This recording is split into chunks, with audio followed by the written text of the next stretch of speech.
Girlfriend cheated on me during COVID and asked for an open relationship, so I agreed and got revenge by dating other girls, then kicked her out and burned everything related to her.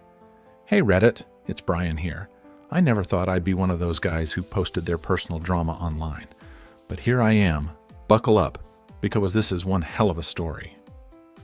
It all started back in early 2020 when the world was thrown into chaos by the COVID-19 pandemic. My girlfriend Gwen and I had been dating for about 3 years at that point. We had a solid relationship, or so I thought. With the lockdowns and everything, we were spending more time together than ever. Initially, it was great. We binged TV shows, cooked together, and really enjoyed each other's company. But then, things started to change. Gwen began acting distant, often engrossed in her phone and sneaking off for private calls. I didn't think much of it at first.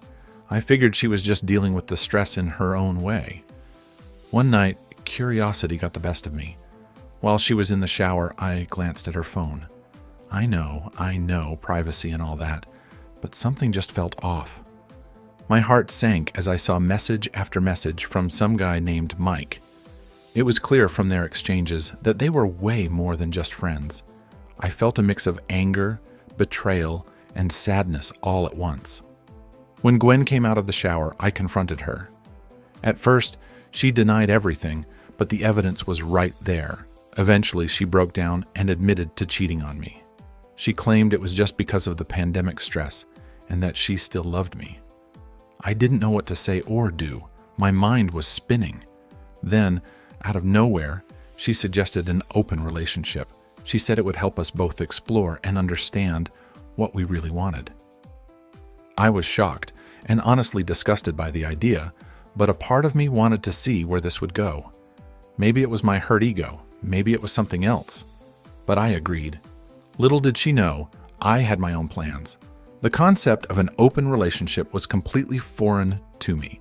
I had always been a one-woman kind of guy, but Gwen's betrayal had ignited something inside me. I decided if she could play this game, so could I. So we laid down some ground rules and dove into this bizarre arrangement. Gwen was quick to reconnect with Mike, and I could see the excitement in her eyes. It hurt, but I tried to stay focused on my own path. I signed up for dating apps and started swiping. To my surprise, I matched with quite a few women. I was upfront about the open relationship situation, and some were actually into it. One of the first girls I went out with was Sarah. She was smart, funny, and most importantly, she was not Gwen. We hit it off immediately.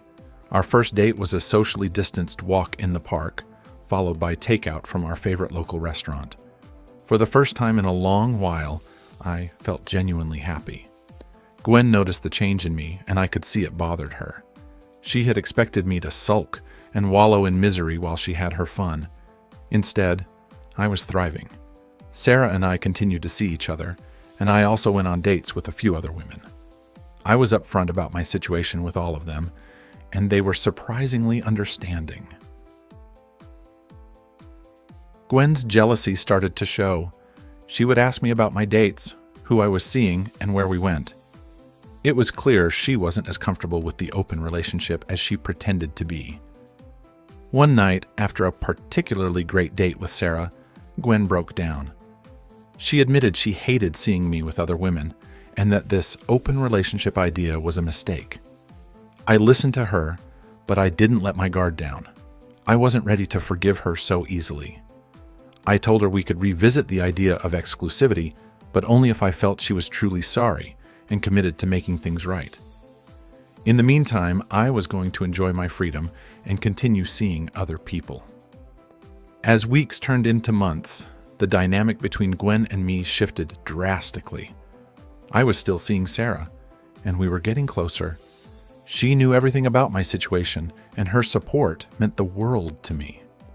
On the other hand, Gwen's relationship with Mike seemed to be fizzling out.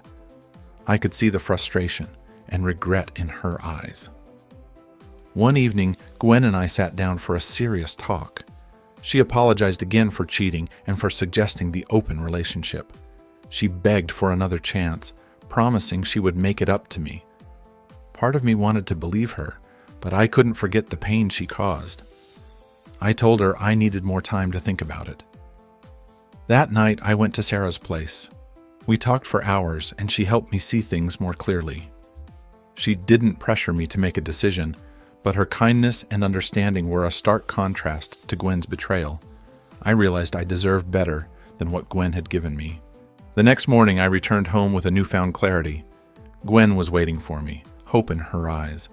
I sat her down and told her that while I appreciated her apology, I couldn't go back to the way things were.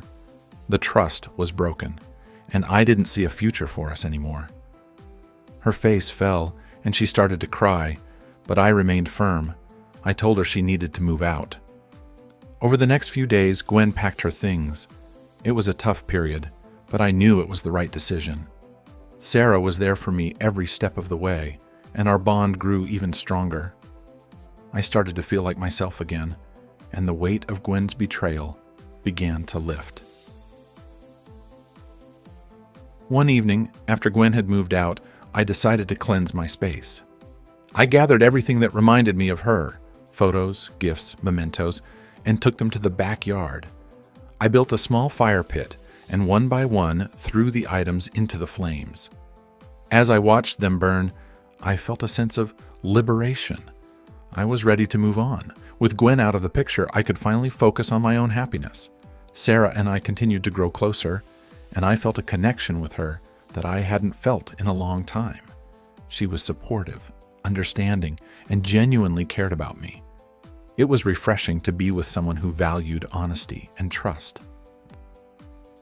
One day, Sarah and I decided to take a weekend trip to a cabin in the mountains. It was a much-needed escape from the city and all the drama that had unfolded over the past few months. We spent our days hiking, cooking together, and just enjoying each other's company. It was perfect. One evening as we sat by the fireplace, I opened up to Sarah about everything that had happened with Gwen. She listened patiently, holding my hand and offering words of comfort.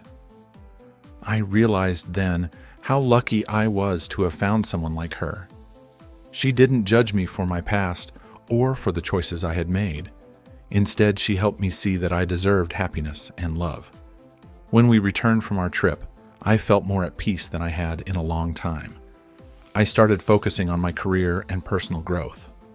I took up new hobbies, reconnected with old friends, and even started therapy to work through the lingering feelings from my past relationship. Gwen occasionally reached out, trying to rekindle what we once had, but I remained firm in my decision. I had moved on, and there was no turning back. Each day, I felt stronger and more confident in myself.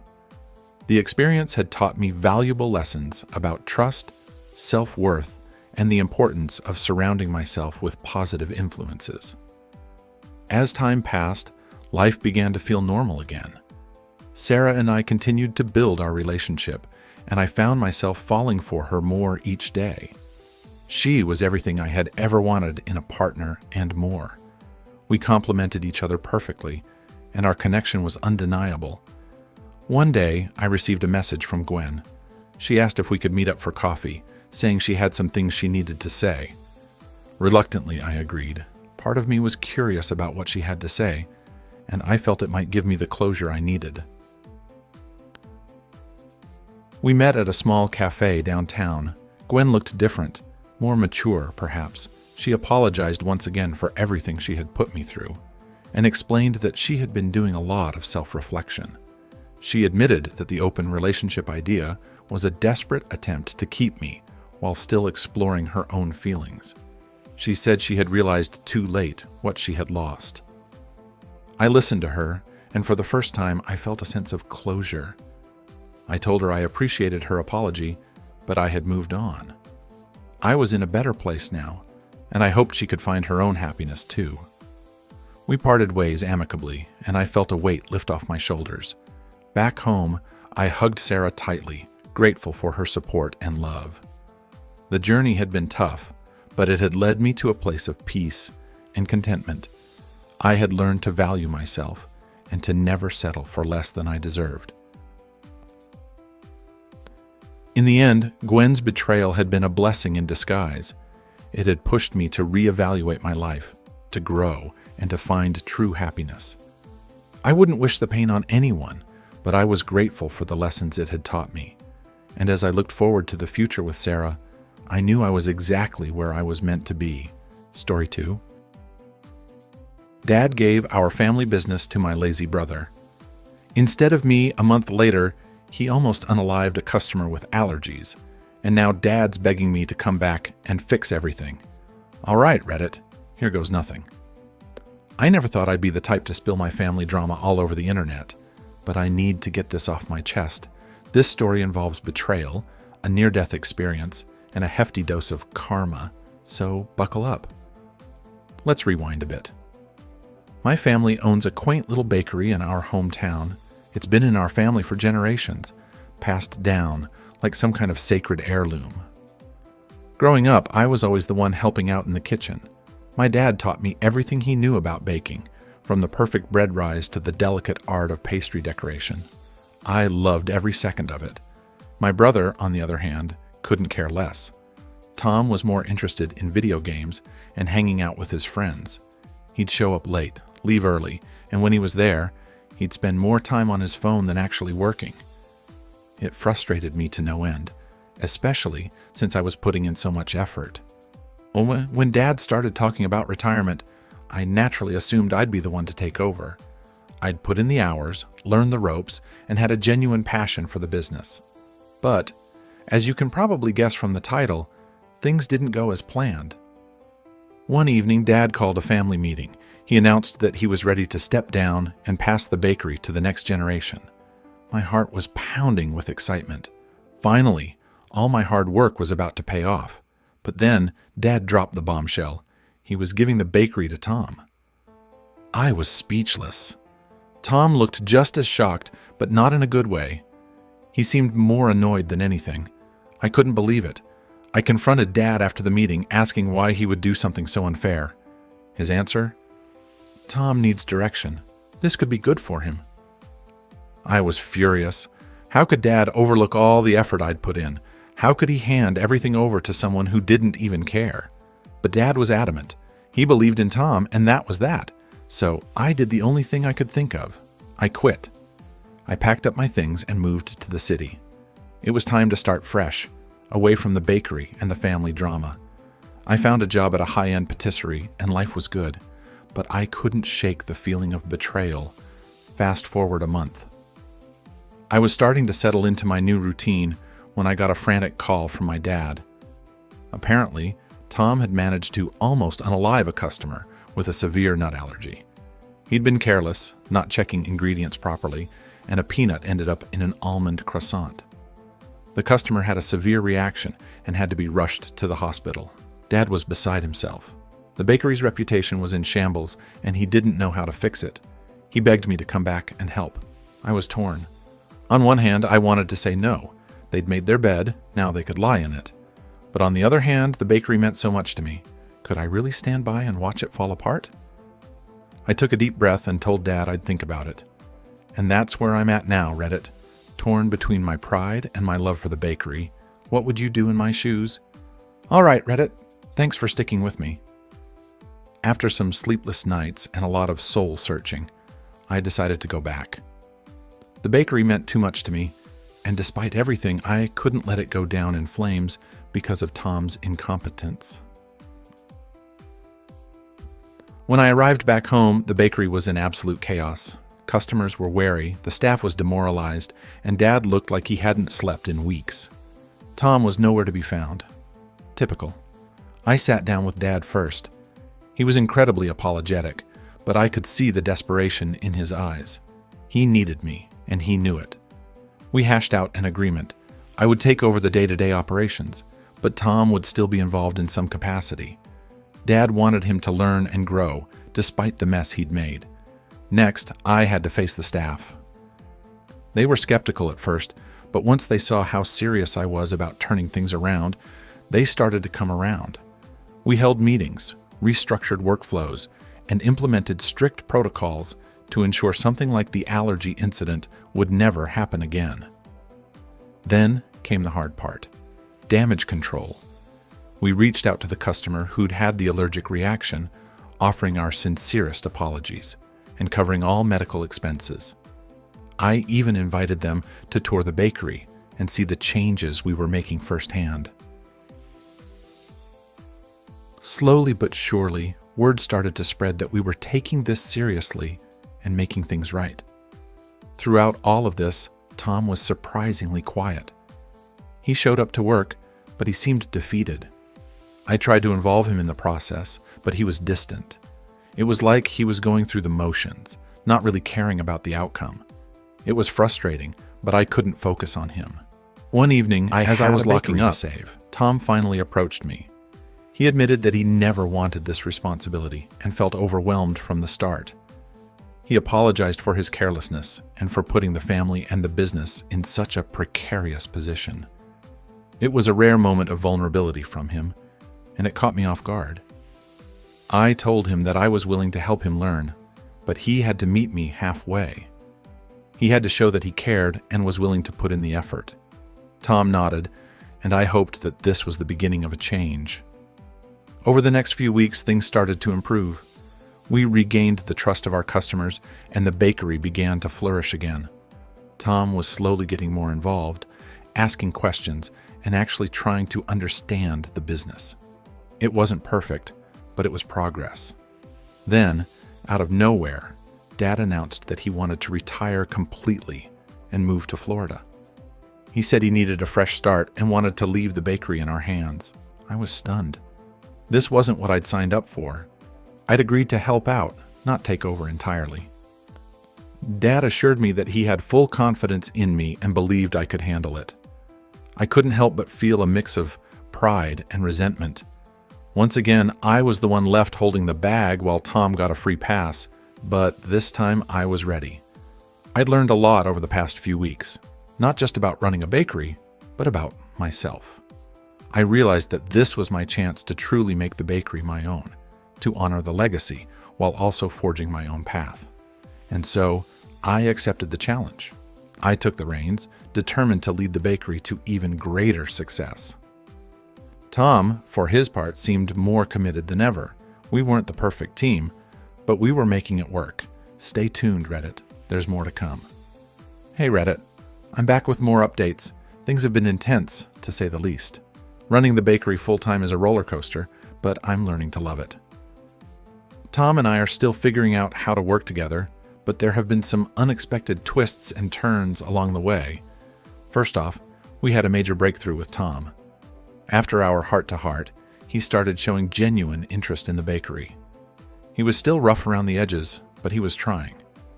We found a rhythm. I handled the technical aspects and quality control, while Tom took on more customer-facing roles in marketing. It wasn't perfect, but it was a start. One day, we got a call from a local food blogger who wanted to feature our bakery. This was huge. A positive review could bring in tons of new customers. Tom and I were both nervous, but we prepped like crazy, making sure everything was perfect for the visit.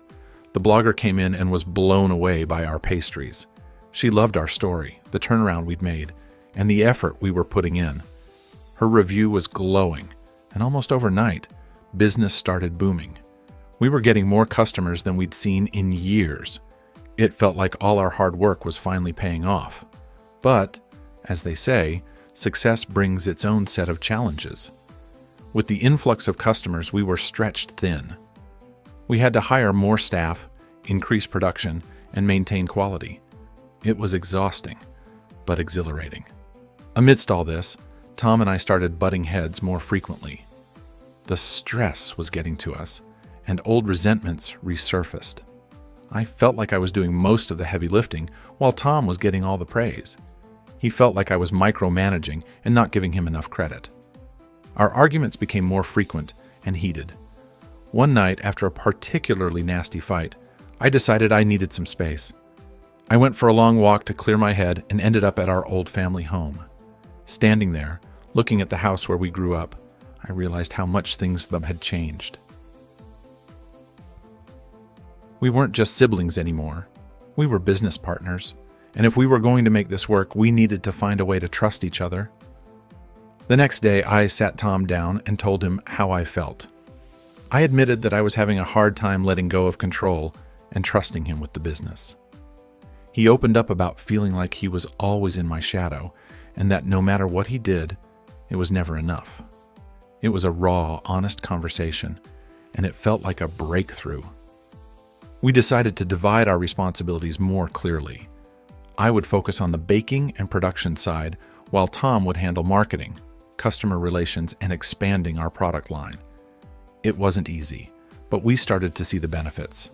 Tom introduced new ideas that brought in even more customers, and I ensured our quality remained top-notch. Then, just when we thought we had everything under control, we got a visit from a health inspector. Apparently, someone had lodged a complaint about our cleanliness. I was furious. We'd worked so hard to maintain our standards, and now this? The inspection was nerve-wracking, but we passed with flying colors. However, the experience shook us. It was a stark reminder that no matter how well we were doing, there were always going to be challenges and obstacles. After the inspection, we doubled down on our efforts. We improved our cleaning protocols, trained our staff more thoroughly, and even remodeled part of the kitchen to make it more efficient. It was a lot of work, but it paid off. The bakery was thriving, and for the first time in a long time, I felt hopeful about the future. But just when things were looking up, we got another curveball. A new bakery opened up down the street. They were flashy, trendy, and immediately started drawing away some of our customers. It felt like a punch to the gut. Tom and I had to regroup. We couldn't afford to lose our momentum now. We brainstormed ways to differentiate ourselves, highlighting our long-standing tradition and commitment to quality. We introduced new products, hosted events, and even started a loyalty program to keep our customers coming back. It was a tough few months, but we managed to hold our own. The competition was fierce, but we were more determined than ever. Tom and I had our differences, but we'd come a long way from where we started. We were learning to rely on each other and work together as a team. And so, here we are. Reddit. The bakery is thriving. Tom and I are still figuring things out, but we're making it work. It's been a wild ride, and I'm sure there are more twists and turns ahead. But for now, I'm just grateful for the journey and the lessons learned along the way. Stay tuned for more updates. Who knows what's next? Hey Reddit, I'm back with another update. If you've been following my saga, you know it's been a roller coaster of emotions and challenges. Well, buckle up, because things just took another unexpected turn. A few months after the new bakery opened, we were still holding our own. Business was steady, and Tom and I were finding our groove. But then, out of the blue, we got an interesting proposition. One of our regular customers, Mrs. Jenkins, happened to be a talent scout for a popular TV cooking show. She loved our story and thought it would make for great television. She suggested we apply to be contestants on the show's upcoming season, which featured family-run businesses. At first, I was hesitant. The idea of putting ourselves out there on national television was daunting, but Tom was all for it. He saw it as a chance to not only promote the bakery, but also to prove himself on a bigger stage. After a lot of deliberation, we decided to give it a shot. We submitted our application, and a few weeks later, we got the call. We'd been selected to compete. It was surreal. We started prepping like crazy, perfecting our recipes and practicing our techniques. The competition was fierce, and we knew we had to bring our A game. When we arrived on set, it was a whirlwind of cameras, lights, and high-pressure challenges. We faced off against other talented bakers, each with their own unique story and style. The experience was intense, but it also brought Tom and me closer. We had to rely on each other more than ever, and it felt good to see how far we'd come. One of the challenges was a signature bake, where we had to create a dish that represented our bakery. We decided to make our famous almond croissants, the same ones that had caused so much trouble in the past. It was a risky move, but we wanted to show how we'd turned a mistake into a triumph. The judges loved it. They praised our dedication to quality and our ability to overcome adversity. It was a proud moment for both of us, and it felt like validation for all the hard work we'd put in. As the competition went on, we faced more challenges and more pressure. There were moments of doubt and frustration, but we kept pushing forward. We made it to the final round, and the last challenge was to create a dessert buffet that showcased our skills and creativity. We went all out, creating a spread of pastries, cakes, and tarts that reflected our journey and our passion for baking. When the judges announced the winners, we held our breath, and then they called our names. We'd won. It was an incredible feeling. The win brought a wave of publicity and new customers to the bakery. We were busier than ever, but it was a good kind of busy. We'd proven to ourselves and to everyone else that we could do this. But, as always, life had one more curveball to throw our way. Just as we were riding high on our success, we got some news that shook us to our core. Dad had been diagnosed with a serious illness. He needed treatment, and it was going to be a long, tough road. Tom and I sat down to discuss what to do. The bakery was booming, but our family needed us. We made the difficult decision to step back from the day-to-day operations and focus on taking care of Dad. We hired a trusted manager to oversee things in our absence and made sure the staff was well prepared to handle the increased workload. It wasn't easy, but it was the right thing to do. Family had always been at the heart of the bakery, and now it was time to take care of our own. We spent the next few months juggling hospital visits, business calls, and trying to find some semblance of normalcy. Through it all, the support from our community and our customers was incredible. They rallied around us, offering help and encouragement. It reminded me why I loved this place so much, and why we'd fought so hard to keep the bakery alive. As Dad started to recover, we slowly began to reintegrate ourselves into the business. It was a balancing act, but we managed. The experience brought Tom and me even closer, and it made us appreciate what we had even more. So, here we are, Reddit. The bakery is still going strong, Dad is on the mend, and Tom and I are more determined than ever to keep our family legacy alive. It's been a wild journey, and I know there are more challenges ahead, but for now, I'm just grateful for the ride and the lessons learned along the way. Stay tuned. There's always more to come. Hey Reddit, it's me again. This might be the final update for a while, but who knows? Life has a way of keeping things interesting. So here's what's been happening since the last time we talked. Dad's recovery has been slow but steady. Seeing him regain his strength and spirit has been a huge relief. He's always been the backbone of our family, and having him back, even partially, has been a blessing. Tom and I made sure he was involved in the bakery's operations, even if it was just from the sidelines. His insights and experience were invaluable. The bakery has continued to thrive. Winning the TV competition brought in a lot of new business, and we've been working hard to keep up with the demand. We expanded our menu, introduced online ordering, and even started offering baking classes on weekends. The community response has been amazing, and it feels like we're more connected with our customers than ever before. Tom has stepped up. He's taken charge of the marketing and customer relations side of things, and I have to say he's good at it. We've had our disagreements, but we've learned how to communicate better and respect each other's strengths. It's not always easy, but we're making it work. One of the most rewarding aspects of this journey has been the chance to give back to the community.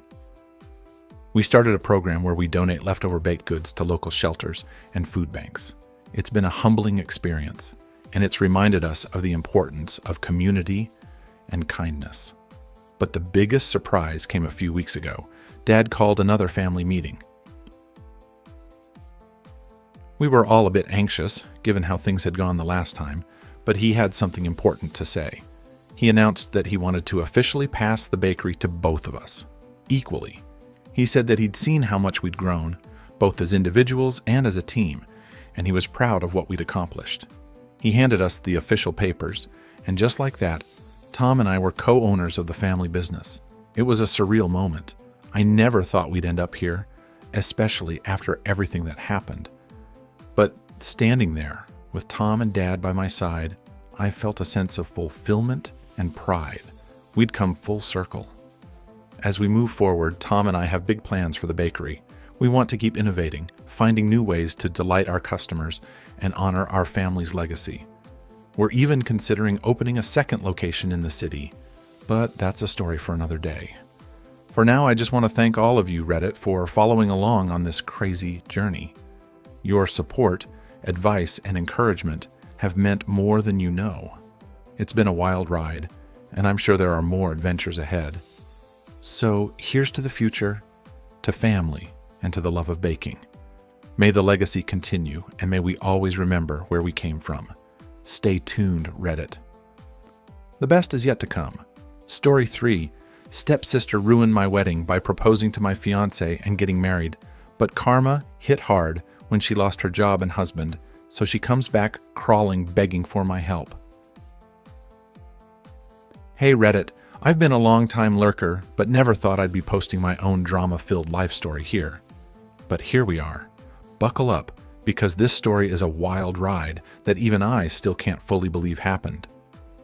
My name is Bowie, and this all started about a year ago when I was preparing for the happiest day of my life, my wedding. I've always been close to my family. My mom remarried when I was 18, and that's when Daisy came into the picture.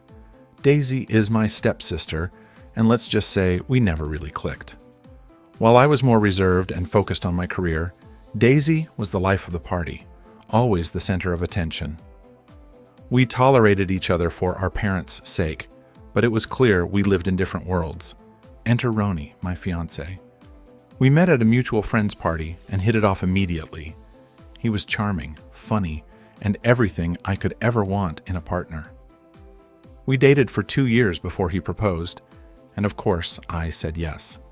Planning the wedding was a dream come true, except for the usual stress of organizing everything. I wanted Daisy to be a part of it, despite our differences, so I asked her to be one of my bridesmaids. Big mistake. From the beginning, Daisy seemed off. She complained about her dress, criticized my choices, and generally made things difficult. I chalked it up to her usual dramatic self and tried to focus on the positives. Little did I know, she was planning something much bigger. Fast forward to the wedding day. Everything was perfect. The weather, the venue, the decorations. I was nervous but excited. As I walked down the aisle, I saw Ronnie standing there, looking as handsome as ever. We exchanged vows, and just as we were about to say, "I do," Daisy stood up from her seat. "Wait!" she shouted. The room fell silent, and everyone turned to look at her. My heart dropped. What was she doing? "I need to say something," she continued, walking towards us. "Ronnie, I love you. I always have. Bowie doesn't deserve you. Marry me instead." Gasps filled the room, and I felt like I was in a nightmare. Ronnie looked shocked, and I could see the confusion and hurt in his eyes. He turned to me, then back to Daisy. "What are you talking about, Daisy?" he asked, clearly bewildered. "This is Bowie's wedding." But Daisy wasn't backing down. She got down on one knee, pulled out a ring, and proposed to my fiancé at my wedding. I was speechless, tears streaming down my face. Ronnie looked at me, his eyes pleading for help, but I was frozen. To my utter shock, Ronnie took the ring. "I'm sorry, Bowie," he whispered, "but I think I'm in love with Daisy." That was it. My world shattered in an instant. Daisy had not only ruined my wedding, but she had stolen the man I loved. They left together, leaving me in a pile of tears and broken dreams. The rest of the day was a blur.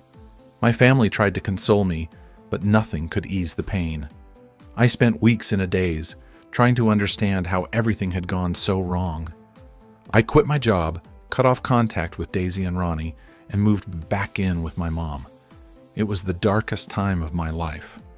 But as the saying goes, time heals all wounds. Slowly, I began to rebuild my life, focusing on myself and my own happiness. Little did I know, karma was about to play its part.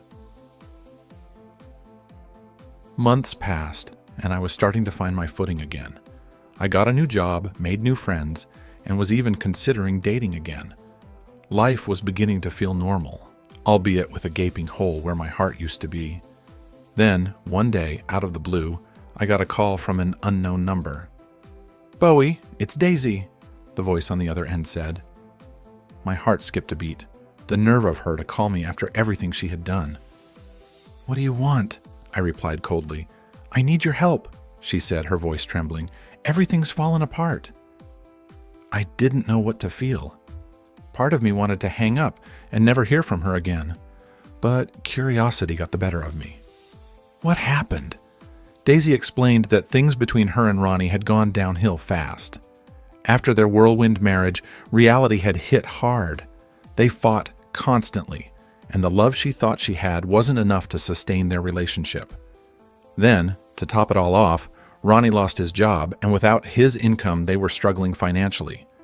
Daisy, who had never been great with money, had racked up a mountain of debt, and now they were on the verge of losing their home. Karma's a bitch, huh? I couldn't help but say. "I know, I deserve it," she sobbed, "but I really need your help. I don't have anyone else to turn to." Every fiber of my being wanted to tell her to go to hell, but there was a small part of me that felt pity. Despite everything, she was still my stepsister. Reluctantly, I agreed to meet her for coffee the next day. Seeing Daisy again was surreal. She looked nothing like the confident, vibrant woman who had stolen my fiancé. She was pale, thin, and had dark circles under her eyes. She burst into tears the moment she saw me. "Bowie, I'm so sorry," she cried. "I know I don't deserve your forgiveness, but I don't know what else to do." Listened as she poured out her story. Ronnie had become distant and cold after losing his job, and their relationship had deteriorated rapidly. She was working 2 jobs to make ends meet, but was barely scraping by. She had even considered declaring bankruptcy. "I just need some money to get back on my feet," she pleaded.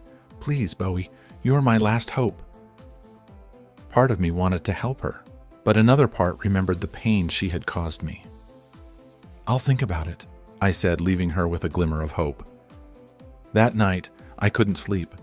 I kept replaying everything in my mind, the betrayal, the pain, and now her desperate plea for help. After hours of tossing and turning, I made a decision. I would help her, but on my terms. The next day, I called her and told her to meet me again. When we sat down, I laid out my conditions. "I'll help you, but you have to promise to cut all ties with Ronnie. He's toxic, and you need to move on." She nodded eagerly. "I promise. I just want to start over." I helped her pay off her debt and even got her a job at my company. Slowly, Daisy began to rebuild her life. She was grateful, and for the first time, we started to develop a real bond. It was strange, but comforting to have her in my life again. As months went by, Daisy seemed to be turning her life around. She was doing well at her new job, had moved into a small apartment, and was starting to regain some of her old confidence. Our relationship, too, had improved. We weren't exactly best friends, but we were getting along better than ever before. One evening, we decided to grab dinner together. It was a pleasant night, and for the first time in a long while, I felt like things were truly falling into place. As we sat there, reminiscing about our childhood and laughing over silly memories, I almost forgot the dark cloud that had once hung over us. But life has a funny way of throwing curveballs when you least expect it. A few weeks later, I noticed that Daisy had been acting strange again. She was coming to work late, looking disheveled, and seemed to be avoiding me. My first instinct was to confront her, but I decided to wait and see if she would come to me first. One Friday evening, as I was about to leave the office, I saw Daisy sitting alone at her desk, staring blankly at her computer screen. Concerned, I walked over and asked her what was wrong. "It's Ronnie," she whispered, her eyes welling up with tears. "He's been calling me, begging to get back together. I don't know what to do, Bowie." My heart sank. I had a feeling this might happen, but I had hoped she would be strong enough to resist. "Daisy, you know this isn't a good idea. He's only going to bring you down again." I know, she sobbed, "but I still love him.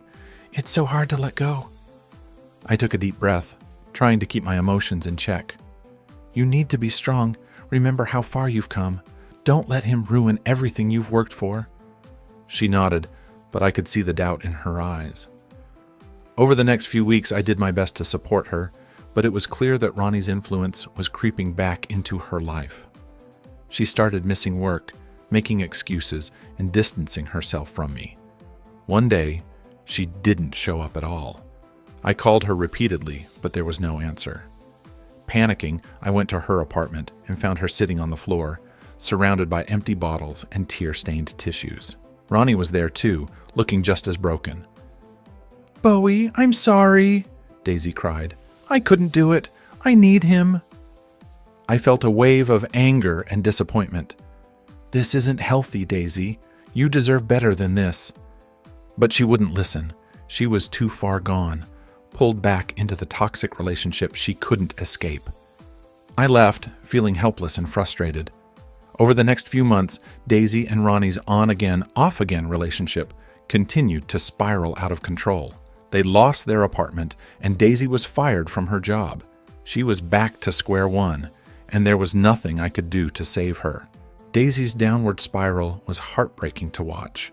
I had to distance myself for my own sanity, but it didn't stop me from worrying about her. She moved in with Ronnie's family after losing her apartment, and their tumultuous relationship continued to wreak havoc on both their lives. I tried to focus on my own life, diving into my work and nurturing the friendships I had neglected. But no matter how hard I tried to move on, I couldn't shake the feeling that I had failed Daisy.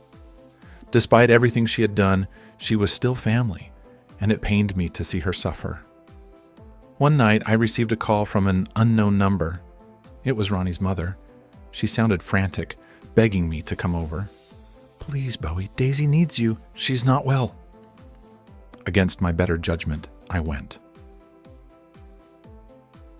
When I arrived, I found Daisy in a terrible state. She was lying on the floor, barely conscious, surrounded by empty pill bottles. Panic surged through me as I called 911 and tried to keep her awake until the paramedics arrived. At the hospital, the doctors told us she had overdosed, but would survive. Sitting by her bedside, I couldn't help but feel a mix of anger and sorrow. How had things come to this? When Daisy finally woke up, she looked at me with tears in her eyes. "I'm sorry, Bowie. I don't know what I was thinking." "You need help, Daisy," I said softly. "Real help. This isn't something you can do on your own." Daisy's journey to recovery was long and arduous, but she emerged stronger and more self-aware. She had cut all ties with Ronnie, who had moved out of state, and was focused on rebuilding her life. She moved back in with our parents temporarily and started attending therapy sessions regularly. During this time, our relationship grew closer than ever. We talked openly about our past, our mistakes, and our hopes for the future. Daisy apologized sincerely for everything she had done, and for the first time, I felt like I could truly forgive her. With a lot of hard work and determination, Daisy found a new job and began to regain her independence. She even started volunteering at a local shelter, helping others who were going through similar struggles. Her transformation was inspiring, and I couldn't be prouder of her. One day, as we were sitting in the park, she turned to me and said, "Bowie, I don't know what I would have done without you. Thank you for not giving up on me." Tears filled my eyes as I hugged her. "We're family, Daisy.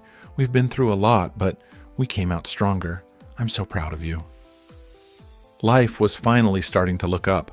I had a great job, amazing friends, and a renewed sense of purpose. Daisy was doing well, and our family was closer than ever. It wasn't the fairy tale ending I had once dreamed of, but it was real, and it was ours. Looking back, I realized that sometimes the hardest trials lead to the most profound growth. Daisy and I had both faced our demons and come out the other side stronger and more resilient. We had learned to forgive, to love, and to never give up on each other. So, Reddit, that's my story. It's been a roller coaster of emotions, but I'm grateful for every lesson learned. Life isn't perfect, but it's beautiful in its imperfections. And as long as we have each other, I know we can face anything that comes our way. Thank you for reading, and remember, no matter how dark things may seem, there's always a light at the end of the tunnel. Stay strong and keep believing in the power of love and redemption." She nodded weakly, and for the first time I saw a glimmer of the old Daisy, the one who had been so full of life and dreams. We talked to the doctors, and they recommended a rehab program. It was a tough decision, but I knew it was the only way she could truly heal. The next few months were challenging. Daisy struggled in rehab, but she was determined to turn her life around. I visited her regularly, offering my support and encouragement. Slowly but surely, she began to make progress.